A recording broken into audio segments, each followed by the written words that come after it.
Alright guys, welcome back to the channel. Welcome if you're new. Thank you for taking time out of your day to check the video out. We have more PlayStation news, rumors, and leaks to go over and cover here today. So do me a favor before we get into these topics. If you end up enjoying this video or finding it informative, be sure to leave it a like. And if you are new here to the channel, please consider hitting that subscribe button as well. We're starting here talking about a game that I'm definitely excited to see more of, and that is Alan Wake 2. Remedy confirms that Alan Wake 2 will be ready for launch this year, which is kind of surprising considering we've seen so little of it. But they say here, coming from PlayStation Universe, that speaking during its latest quarterly earnings call, Remedy reiterated that Alan Wake 2 will be released in 2023, confirming the game's development is progressing smoothly. Alan Wake 2, a long-awaited sequel to the 2010 psychological thriller published by Epic Games, is in the full production stage. In 2022, the game was coming together on all fronts and will be ready for its highly anticipated launch in 2023. So, this is actually really good news. It's worth noting that Remedy previously revealed that Alan Wake 2 was in a fully playable state from start to finish. And again, considering we've seen so little, it sounds to me like in the coming months, we could potentially see, the marketing really start to kick off for this game. And I said it before, I'll say it again, we're seeing just kind of a complete resurgence of survival horror. And if you are a survival horror fan, I think that Alan Wake 2 is a game that you definitely want to be paying attention to. So wanted to give you guys that update. Alan Wake 2 is still on track for a 2023 release. Moving on from that, though, we have an interesting update when it comes to Fromsoftware and their next big game after Armored Core 6. This is coming from PlayStation Lifestyle. It appears that whatever game Fromsoftware is working on next, the studio has been working on it since early 2022, if a newly discovered LinkedIn listing is to be believed. Kenneth Chan is a producer and co-director of the previously announced Armored Core 6, Fires of Rubicon, along with working as lead game designer for Elden Ring. But as spotted by the game spoof, the developer also lists an unannounced project on their LinkedIn profile, which they've been working on since January of 2022. This suggests that Chen is developing another game on top of Armored Core 6, meaning that Fromsoftware likely has an additional game in the works that it has yet to reveal. Hidetaka Miyazaki, the creative force behind the Dark Souls series, previously outlined that an Elden Ring sequel wasn't an immediate guarantee despite the success, noting that the game's sales wouldn't really affect what they're going to create next. So this suggests that Chan's project isn't Elden Ring 2, and it might not even be another Souls-like. On top of its work on Armored Core 6, Fromsoftware has also revealed that development is underway on the upcoming Elden Ring expansion, Shadow of the Erdtree, and it's unlikely that that's what this is. I mean, if there's a mix-up or, maybe this is just what they were talking about, it is possible that they're referring to this big Elden Ring expansion, but we do know that Fromsoftware likes to work on multiple titles at once, and I think a lot of people would assume that considering the success of Elden Ring, next up will be Elden Ring 2 after Armored Core 6, and that could be what this is, but I think if we look at Hidetaka Miyazaki's comments, sounds like it could be something very different from Elden Ring, or maybe, just maybe, not to get anybody's hopes up, there's a chance that they could be working with Sony on another PlayStation exclusive, possibly a follow-up to Bloodborne or something brand new. I point this out because not that long ago, Sony announced that they invested in a minority stake into Fromsoftware, and they made it clear that this was to, further their partnership, not only just for games, but for things like movies and, TV shows and stuff like that. We know that Sony's getting really big into that. So just figured I would let you know that Fromsoftware has been working on a new game apparently since early 2022. Let me know what you think it might be. Moving on from that, we are talking about Deviation Games. This is a studio that's currently working on a big upcoming PS5 shooter, and it will be exclusive to PlayStation 5. Apparently, we're learning some new information regarding this game, again from PS Lifestyle, Deviation Games' PS5 exclusive, rumored to be a shooter, may feature solo and co-op modes. The mystery game has been kept tightly under wraps, but Hawk-eyed fans have been piecing clues together via job listings and developer profiles. Twitter user Zubitech spotted the mention of solo and co-op modes on the LinkedIn profile of Deviation Games design director Derek Sunshine.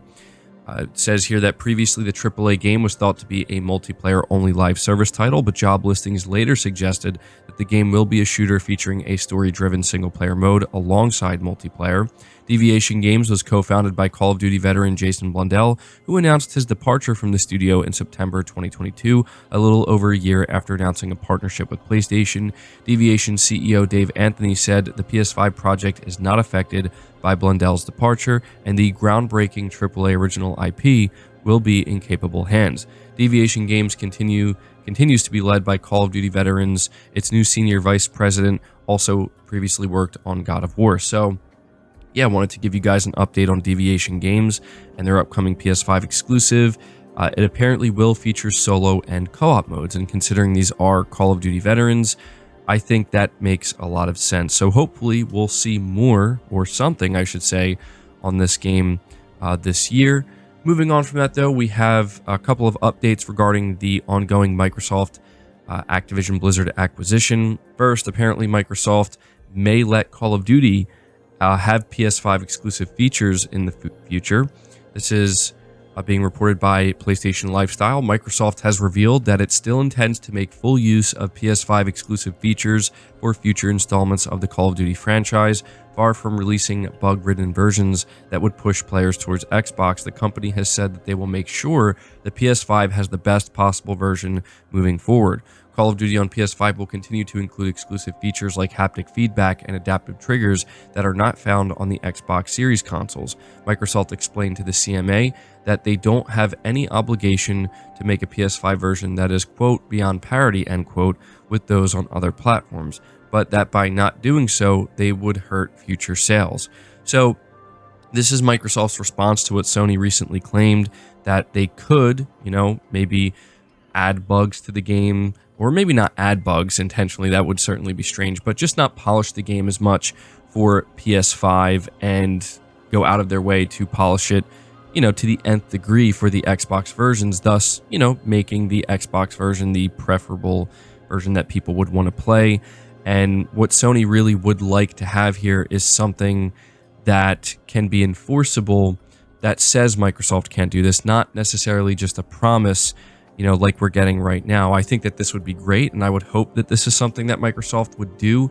Obviously take advantage of things like the DualSense, and just make sure the game is properly optimized. I mean, look, if Microsoft really does want to capitalize on the sales that they could get from PlayStation users, that's something that they would have to do.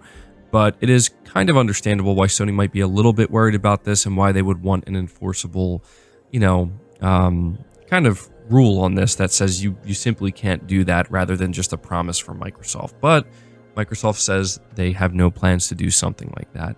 Moving on to the next topic though, this one I find even more interesting.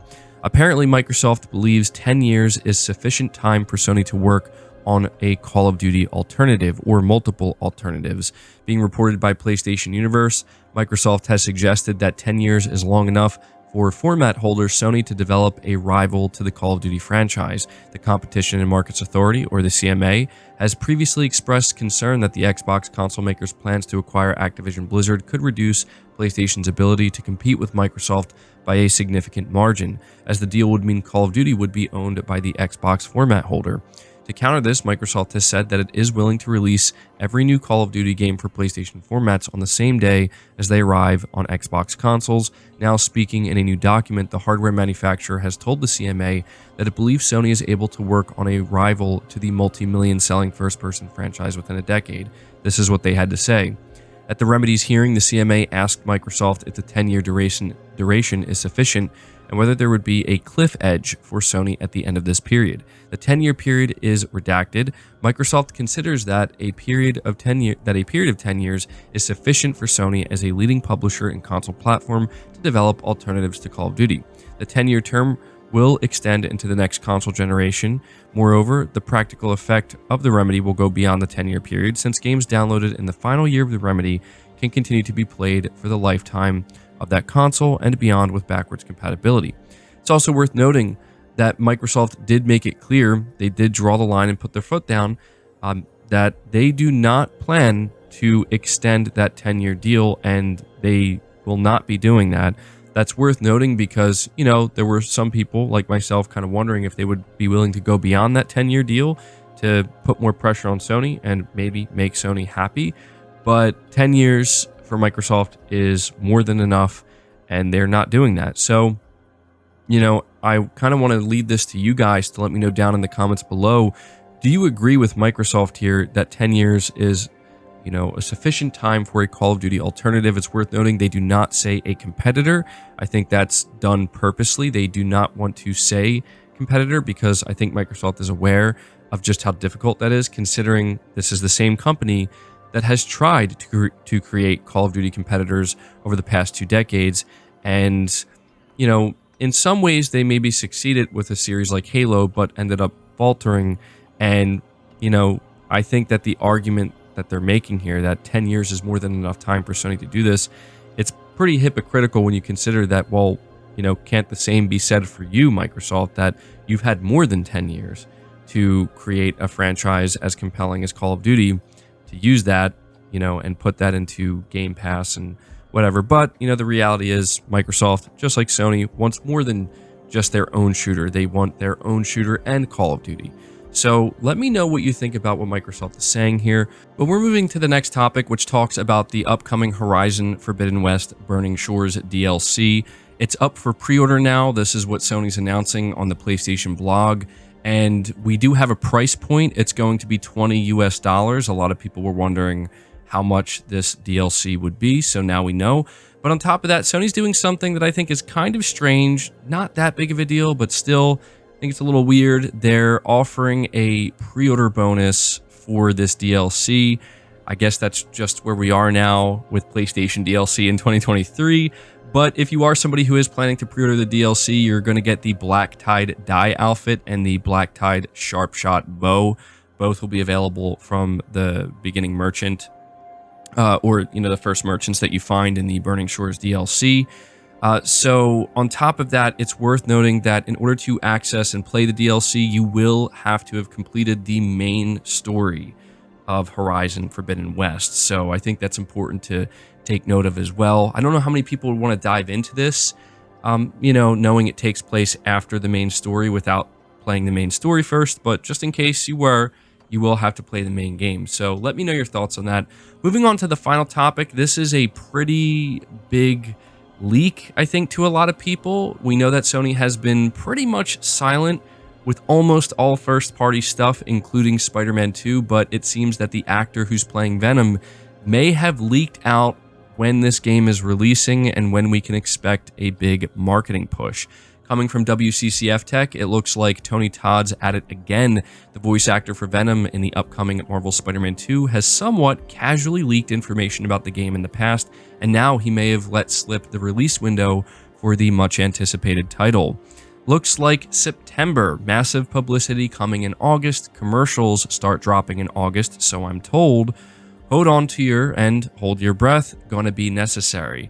It may seem odd for Tony Todd to just out and reveal a Spider-Man 2 release window like this, but Hollywood actors play by different rules than most of the gaming industry and don't seem to be as concerned about embargoes. Let's not forget the multiple times Norman Reedus let it slip that Death Stranding 2 was happening. Todd has doubled down on his leak of the Spider-Man 2 release date in further tweets, so it doesn't seem like this was a mistake or bad wording.